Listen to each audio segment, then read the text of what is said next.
I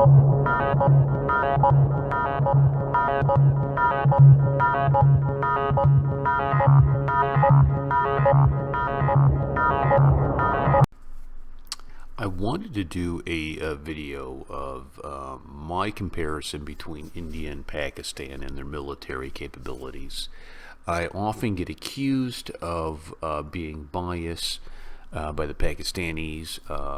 They say some pretty crazy things in the comments, and somebody challenged me to look at this. And I thought to myself, I will do that. I'm going to give you a honest take on the Pakistan military versus the Indian military, and we're going to look at troops, we're going to look at weaponry, and we're going to look at clandestine operations. So we'll include the ISI in that, and we'll get into special forces and whatnot. So don't go anywhere. You're going to want to watch this, and I will give you my honest opinion on this.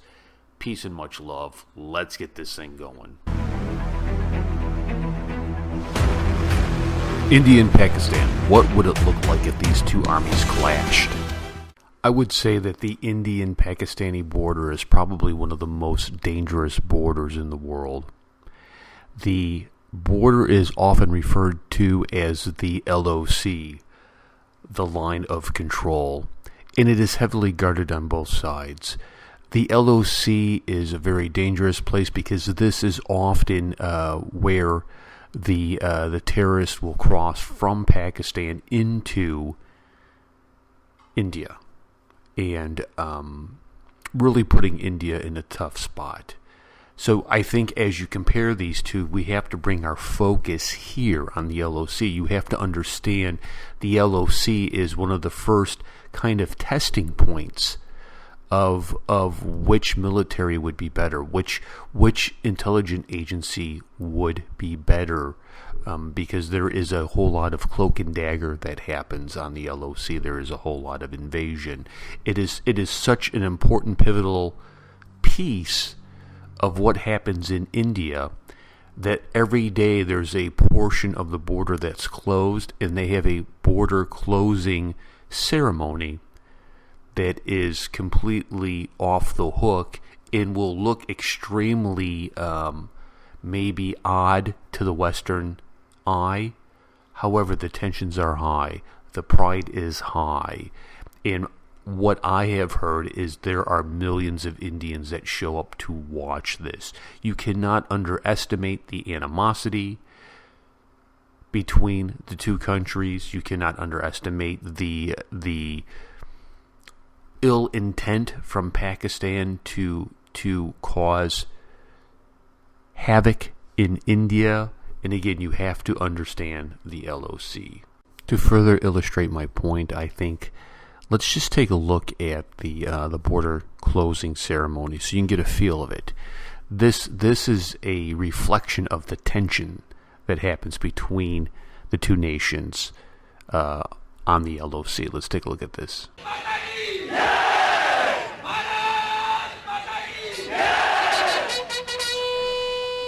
Suddenly the atmosphere gets heavier as the closing of the border ceremony begins. Now this is more like it. Officers seem to be selected on the basis of their facial hair. But facial hair alone is not enough. You also have to gain approval from the Ministry of Silly Walks before being signed up for this job.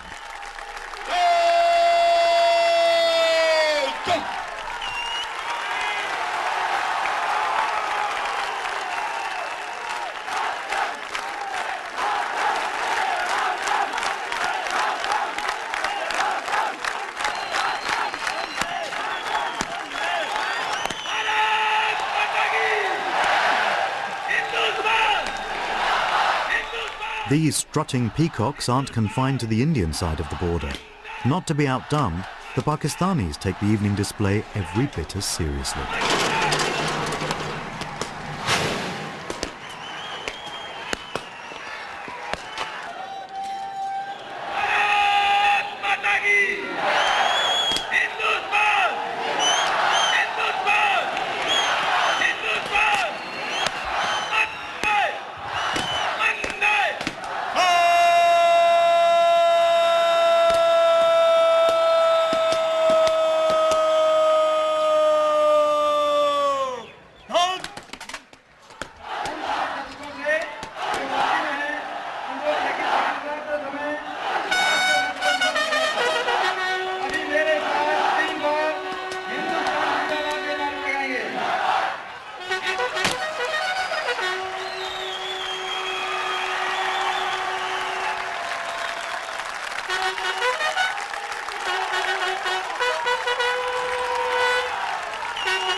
As you can see, there is quite a bit of national pride here between the two nations. Probably the only ceremony like this in the world that I'm aware of. Very intense, very patriotic, both nations rooting for their side. I think the next thing that we need to really take a look at when you're comparing India versus Pakistan would be the size. The size of the nation, the size of the population, the size of the military. India's landmass is 1.27 million square miles versus Pakistan's 307,000 square miles. And this is an important number, this is an important fact, because if these two nations went to war, India, I think, would have a much easier time invading and controlling Pakistan because of the size versus Pakistan trying to invade and control India. I think that really kind of goes towards the Indian nation. Now, when you look at population, population again is a huge factor. India's population is 1.31 billion versus Pakistan's of 197 million. And again, you have to give the edge, I believe, to India, right? You have to give the edge to India because India has so many more people to call upon if needed in a war versus Pakistan, which does not.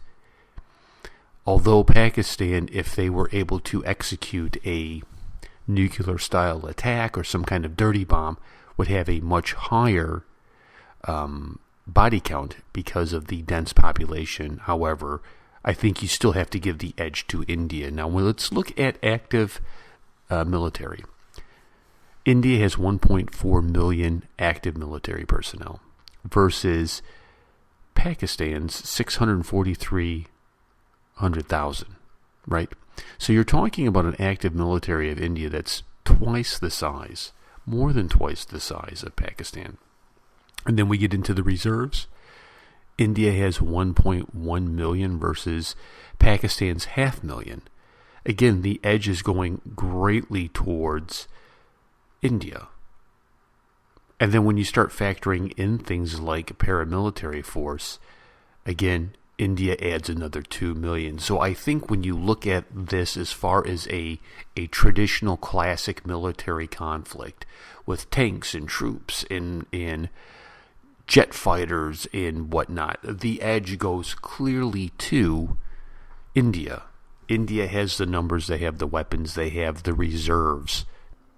I think the next thing that you really have to take a look at, if India and Pakistan were to go to war, is the GDP. The GDP is going to give us a great idea of how long could these nations stay in an entrenched war, right? Look at America. We've been in Afghanistan 20 plus years.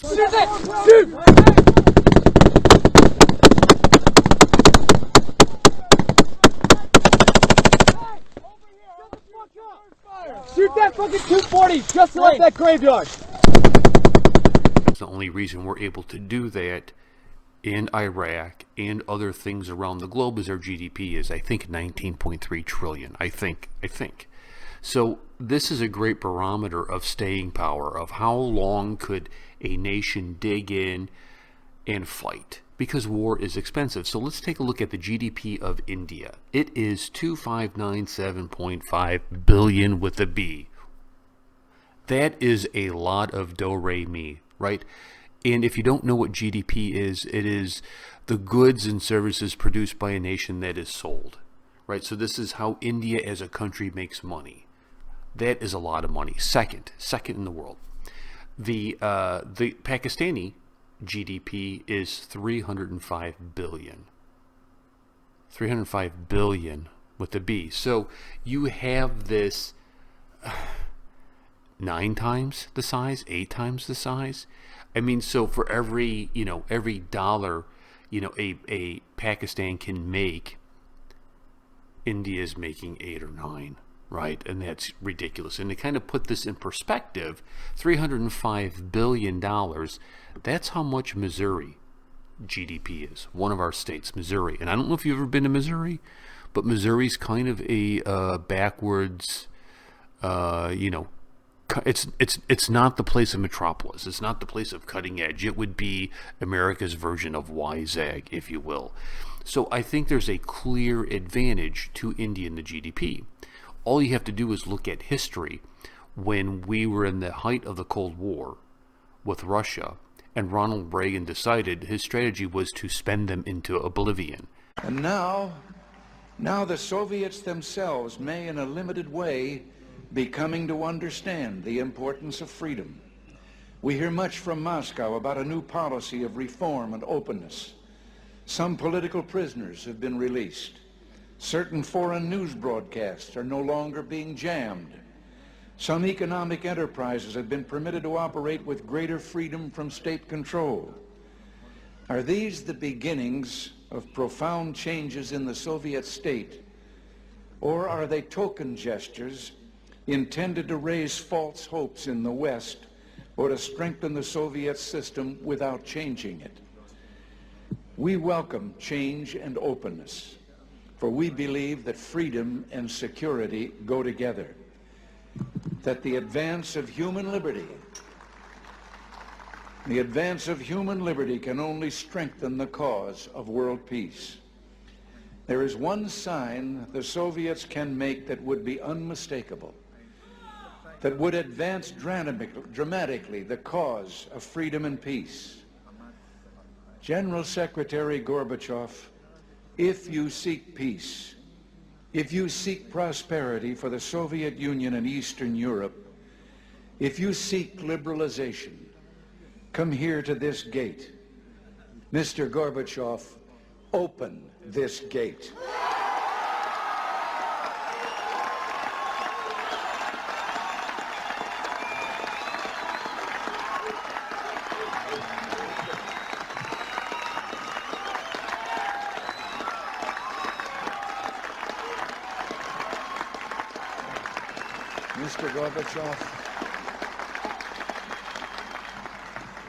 Mr. Gorbachev, tear down this wall. And we did, and the Russian economy collapsed because it could not keep up.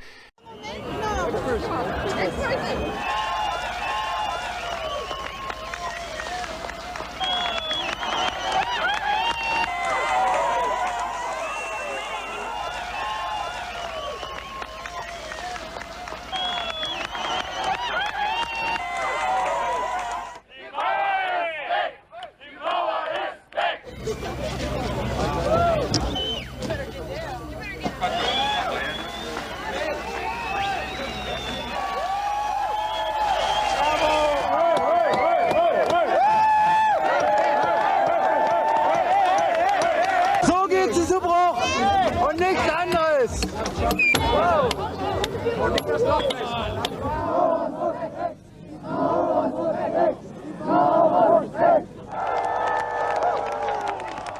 India very well could do something like this. They could do a, here we go, let's see if you can run with the big boys. So far, again, just to recap, I'm going to say we have to give the edge of population, military size, and the gross national product to India. Now, one of the things that also is brought up to me a lot in the comments by the Pakistani viewers is this idea of intelligence, that Pakistan is superior and could hold their own against India because of the ISI being superior, that, you know, they are the best in the world, the Mossad is after them, the CIA is after them, they are number one. I find that really hard to believe. You know, because I think when you look at Pakistan as a whole, especially when it comes to ISI, they're either incompetent or liars, right? Because they had no idea that Osama bin Laden was there next to a military installation. They had none. Nobody had any idea. 2:05 p.m., 11:05 in Abbottabad. The operation is Code Green, and the Navy SEALs, the silent option, are slipping over the base of the Himalayas with public enemy number one in their crosshairs. they weren't able to detect the American operation to go and grab Osama bin Laden? They couldn't detect that. They couldn't detect the surgical strikes.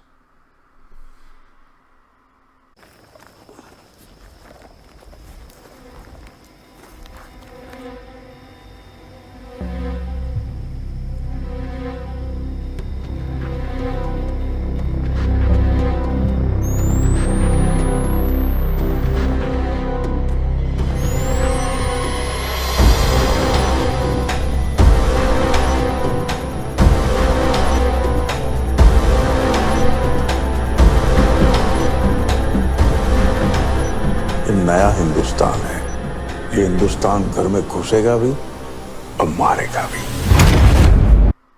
I don't have much faith in that. I really don't.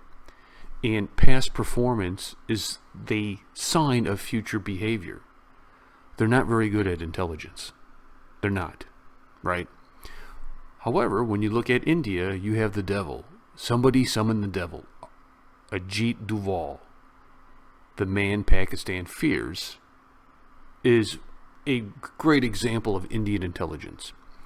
I want to show you a video from So Sorry that kind of will be a piece of technology going forward, but it also speaks of the intelligent capability.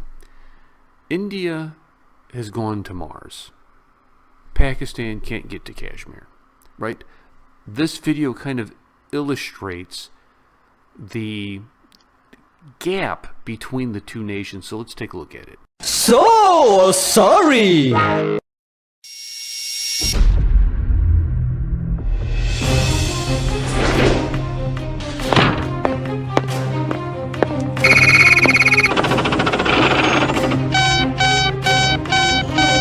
Yes.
'In conclusion, I think that if there was a war between India and Pakistan, India would clearly win. I want to point something out to you. Do you remember the meetings that happened between the CIA and the Indian chief of security? Technology was sold to India. That technology is to identify and locate radiation signatures that are in nuclear warheads. If India and Pakistan went to war, I am confident that India could invade Pakistan without a missile being launched. The technology they have, the special forces, the ability of the Indian Army, the commandos, the Air Force, all of that could locate these bunkers and destroy them with daisy cutters before anything takes off. It is an American tactic that we've used around the world with superior air power. India has it. Pakistan don't. So in conclusion, it is safe to say, in my assessment, looking at this objectively, India would win hands down.